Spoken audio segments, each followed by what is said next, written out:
Is the ultimate message here then that a GOP-led shutdown at this point is preferable to voting for this budget proposal? No, I don't think so. I think there are other options out there where we can do the right thing. We can minimize our risk of, as a nation, going into insolvency and bankruptcy and still keep the government operational. I'll give you an example. On Tuesday, the House voted to send a funding bill to the United States Senate that significantly increased defense spending, over $60 billion, and level funded the rest. And normally, if they don't like that, the compromise is, well, we don't want $60 billion for national security. We want 40 or 30 or 20. And I think that possibility is still out there with the bill that we've already sent over to the United States Senate. If this effort no easy way to say it, if this effort to bankrupt America does not pass in the United States Senate or the United States House today.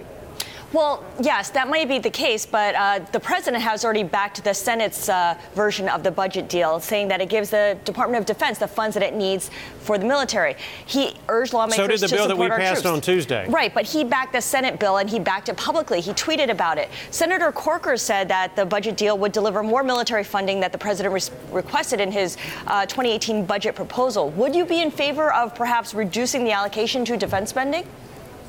I am in favor of being financially responsible in order to minimize the adverse effect that a bankruptcy and insolvency will have on the United States of America.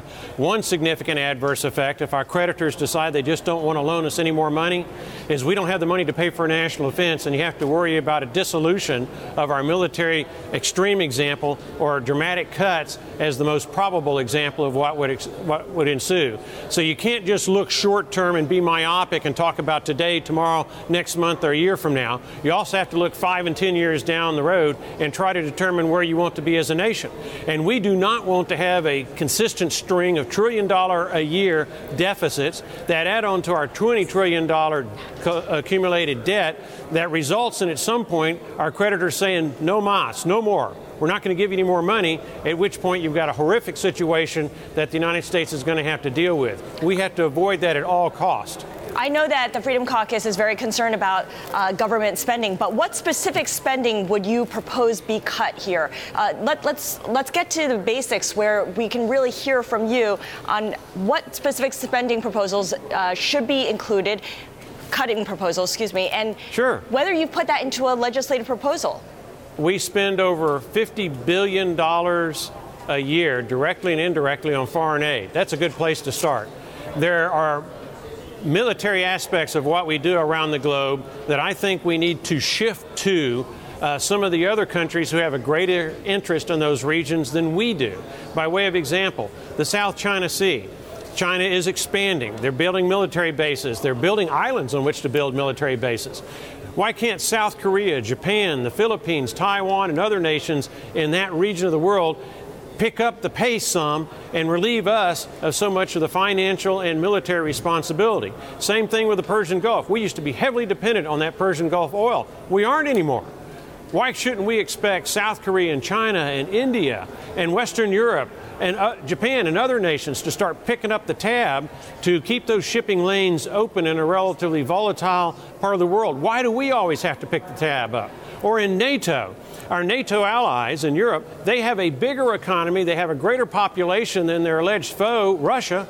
Why can't they defend themselves more without the United States of America have to picking up so much of the tab? So there are places that we can cut. That you asked for them, I gave you some. I can give you more, but we have limited time. No, I know. And Congressman, you do make some very valid points here as well.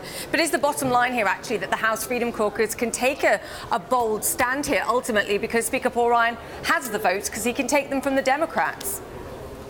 Well, that's something that has happened on a regular basis. Those of us who try to be financially responsible, we get outmaneuvered when the House leadership decides to cut a deal with the big spenders on the Democratic side of the equation. And quite frankly, those of us who are financially responsible, not just in Congress, but in the United States of America, we collectively get hung out to dry. But the price is going to be paid when our creditors decide that they no longer feel comfortable loaning us the money.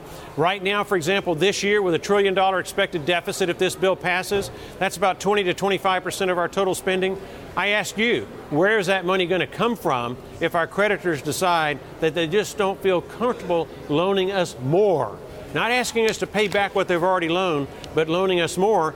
And the stock market long term, if I have time to go into this, there's a significant adverse effect of the United States government dipping into the credit markets, trying to take $1 trillion, 1.2, 1.5 trillion, as the case may be, going further into the future, out of the credit markets. Interest rates are going to go up. That's going to dramatically hurt the stock market in two different ways by driving up the cost of doing business. A lot of companies borrow money. That's an increased cost to do business on the one hand. And on the other hand, as interest rates go up, people who have money, you're going to see them shifting out of the stock market to some of their interest-bearing investments, right. And that's going to have an adverse effect on the stock market too. So there are a lot of cascading effects that are bad that we need to avoid. The tax overhaul already added to. I guess we should make that point. But I just want to talk about your concerns. Well, I can go into that in more detail too as to why we did it, if you wish. No, I understand. It's our last chance. I understand, Congressman. But I want to ask you. I want to ask you about what you were saying about the concerns about the increase in military spending, and just get your views on the president's desire to have a military parade.